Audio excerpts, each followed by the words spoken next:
Everybody wants something. Middle finger in the air, no fist pump. And me, Sean Wiz, got this bitch jumping. Halo, perkenalkan nama saya Megrianto dari tingkat 1B. Di sini saya akan menjelaskan sedikit tentang sistem pencernaan anatomi yang ada beberapa organ utama yang menyusun sistem pencernaan memiliki fungsinya masing-masing. Dimulai dari mulut, kerongkongan, lambung, usus halus, usus besar, rektum, dan anus. Berikut saya akan beri penjelasan mengenai fungsi setiap organ tersebut. Yang ke-1, mulut adalah awal dari saluran pencernaan. Faktanya, pencernaan dimulai bahkan sebelum seseorang menggigit makanan yang dikonsumsi, sebab kelenjar ludah akan menjadi aktif saat seorang melihat dan mencium hidangan tertentu. Ketika mulai makan, seorang akan mengunyah makanan dengan gigi menjadi potong-potongan yang lebih mudah dicerna. Nah, air liur kemudian akan mulai bercampur dengan makanan untuk mulai memecahnya. Hal ini bertujuan untuk memudahkan penyerapan makanan dan digunakan oleh tubuh. Ketika seseorang menelan, lidah juga memasukkan makanan ke tenggorokan dan ke kerongkongan. Yang kedua, kerongkongan. Kerongkongan menerima makanan dari mulut saat seorang menelan. Serangkaian kontraksi otot di dalam kerongkongan yang disebut dengan peristaltik mengantarkan makanan ke lambung. Yang ketiga, lambung.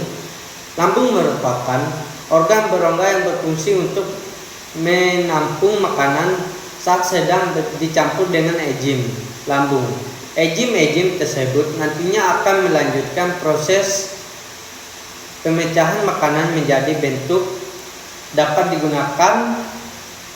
Yang keempat, usus halus. Organ ini terdiri dari 3 bagian, yaitu duodenum, jejunum, dan ileum.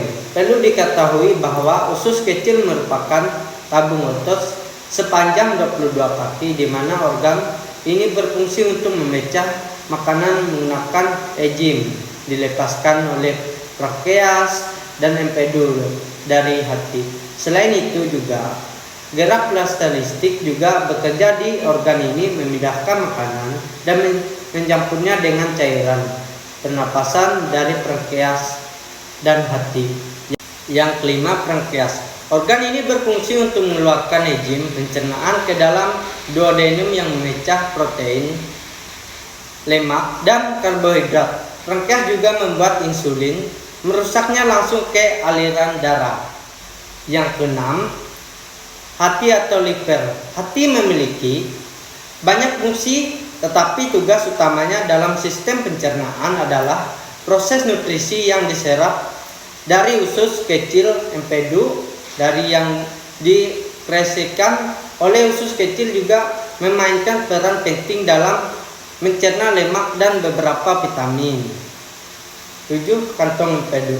Kantong empedu menyimpan dan mengkonsentrasikan empedu dari hati, kemudian melepaskannya ke dalam duodenum. Usus kecil juga untuk membantu menyerap dan menerima lemak. Yang 8. Usus besar. Usus besar bertanggung jawab untuk proses limbah sehingga mengosongkan usus tubuh. Perlu diketahui bahwa usus besar adalah tabung otot sepanjang 6 kaki yang menghubungkan usus kecil ke rektum. Yang 9. Rektum.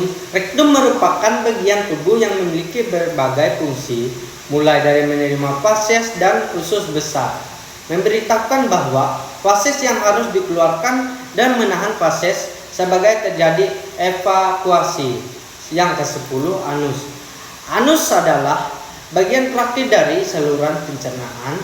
Ini adalah saluran sepanjang 2 inci yang terdiri dari otot-otot dasar punggul, internal dan eksternal. Lapisan anus bagian atas mampu mendeteksi isi rektal. Ini mungkin seorang untuk mengetahui apakah isinya cair atau gas atau padat. Itulah penjelasan dari saya mengenai anatomi pada sistem pencernaan manusia sekaligus fungsinya. Jika ada penyampaian saya yang kurang ataupun salah, saya mohon maaf. Terima kasih.